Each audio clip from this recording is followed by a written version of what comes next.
Continuing to talk about the future of comics and where things might be headed. This time, let's talk about distribution and how people get those comics.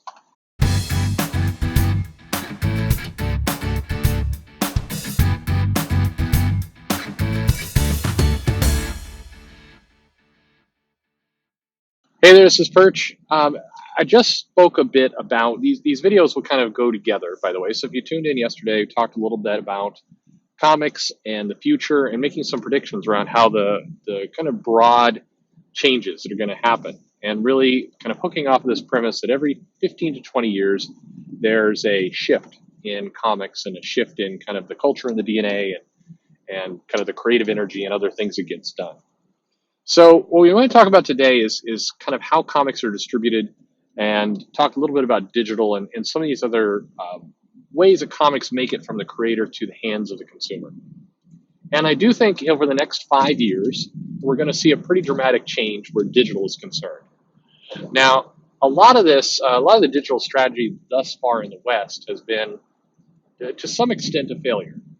And this isn't just true with comics, it's true with books as well. You've seen shops like Barnes & Noble invest millions of dollars into kind of commissioning their own device that they could run off of Android and in some cases off of parts of Amazon's platform, which was not a good idea for them. But at any rate, you had the Nook, you had a lot of e-readers, you had a lot of effort put into digital, and it failed. It failed for digital books, which has been a pretty dead market, and it failed for comics, which has also been a dead market.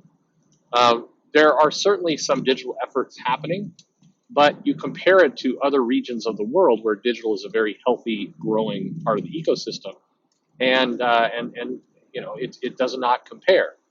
So there's no way to look at it. I mean, at some point you have to call a failure, and digital to date has been a failure for publishing in general, magazines, books, and comics. And before you beat too much up on comics alone, it is important to look at the fact that, like I said, nobody is doing well. Another company that usually does well with these services and did create successful digital streaming for movies and music is Apple. But Apple tried to do the idea of the newsstand as well, and it's been one of their, at least more rare failures. The Apple newsstand, or this idea that magazines could be digital and vended out of the Apple newsstand, did not go anywhere. And not a lot of people know it, but Apple was certainly interested and had done some talks to get comics in there as well. And, at the end of the day, a couple companies couldn't decide, neither company would blink as to who the smaller person in the room was. Comics didn't go there, but it wouldn't have mattered because Apple's newsstand was not successful. Even though, if you might recall from the initial iPad advertising and how the tablet was billed, the idea of the digital magazine on the iPad was a really big deal. And there was a couple small companies who had taken kind of media aggregation onto a tablet format really, really seriously. And they had done animations. So not only would the magazine be there, but if you clicked on a photo, it would turn into a movie and the text could slide in, and, you could put personal preference and all the rest. There was a bunch of companies that came out, and a couple that got a lot of internal investment, or sorry, not internal investment, external investment from venture capital funds and other things, saying this was going to be how digital would work, but none of it went anywhere. And it's largely because a lot of them forgot about the simple message of e-readers and digital consumption of content was not something people were ready for. People did still like paper. And why did it work over in places like Asia and Japan in particular? Why did other regions adopt to it? Well, simple. Other regions had a majority of the population that didn't drive. They took the train. They also had a big portion of the population living in very small footprint of houses. So things like going paperless and digitizing your library made a lot of sense there, because there wasn't the physical space, and there was lots of time to read it and lots of moments to consume that content. In the U.S., we're a commuter society. So you're at home, you're driving, or you're at work, or at school. And typically speaking, you don't have a lot of time to sit idly by and read a magazine. But that is changing, and we are going to see the final rise of digital. And I do believe that's going to happen in the next 5 years. But the big difference is the people who have been creating digital as a format have been wrong. And we're not going to see their efforts finally pay off. We're going to see new efforts. And by that, and I think there's going to be a couple things that will help us. First off, the phones getting to be a higher, clearer, crisper resolution will help. There's also some people who have started, if you look at how comic book piracy has worked, particularly with digital, is one of the things that happens is that you just have the pages scanned and people flip through the pages. And that's been very successful. Now, that's interesting because a lot of the digital comic companies have felt insecure about it, and they've tried to do, Marvel did an AR experiment, and then they did Marvel Motion Comics, and then DC did some as well. And people have given many, many speeches at Comic-Con about the idea of why comics that are digital need to do more than just be comics. They needed to have panels that would fly in from the side and automatically guide the reader.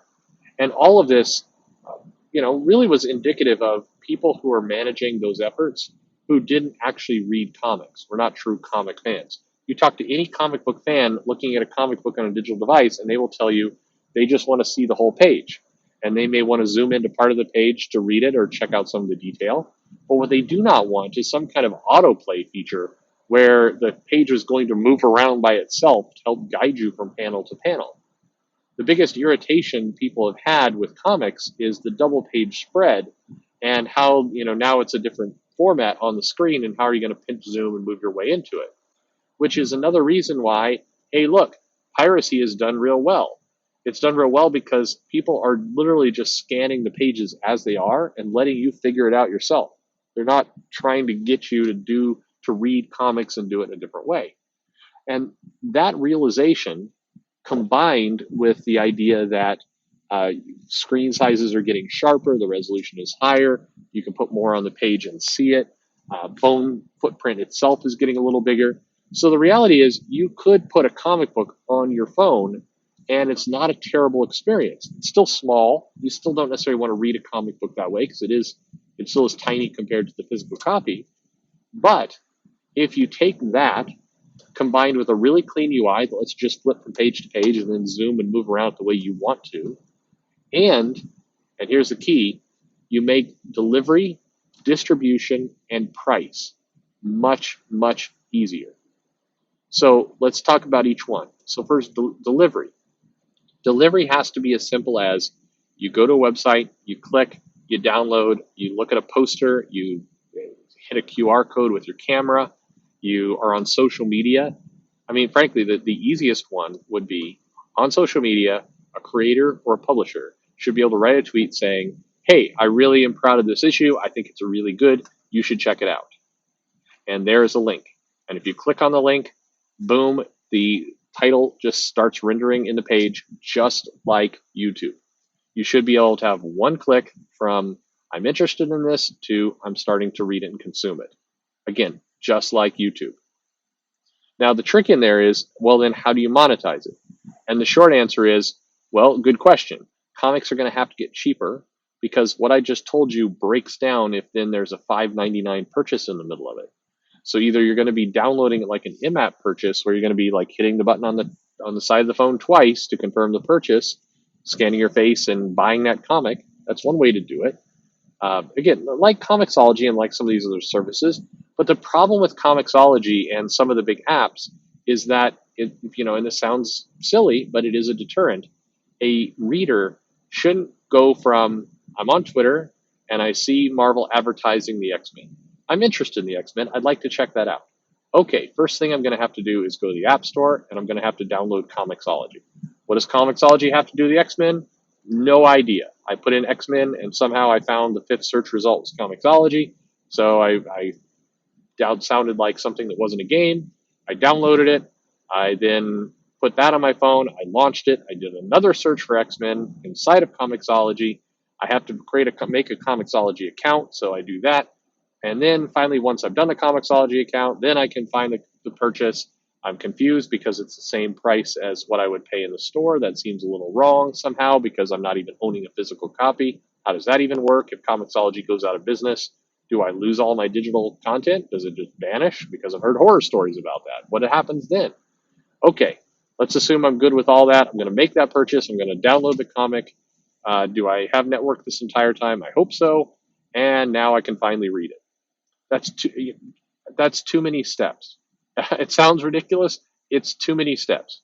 And the thing that kills a lot of projects and a lot of comics, a lot of efforts, is you run through what I just ran through with you, and people will go, it's not that bad. I know how to work it on my phone. I can do it. Great, you can do it, but you won't. And that's the problem with digital, is it's too hard to get people to consume the content. And largely it's too hard because people keep saying, no, it's not really that hard. People will figure it out, except they don't. The reason why YouTube and some of these other channels are so successful is because you can post a link, the preview is automatically going to be generated. If you click on it, it starts playing.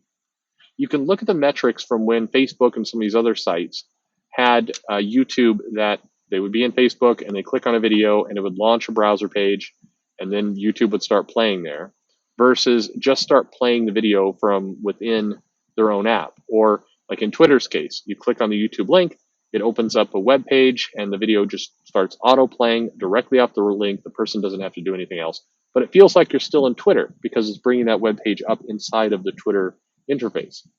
That's how simple it has to be if you're going to get this market to catch on.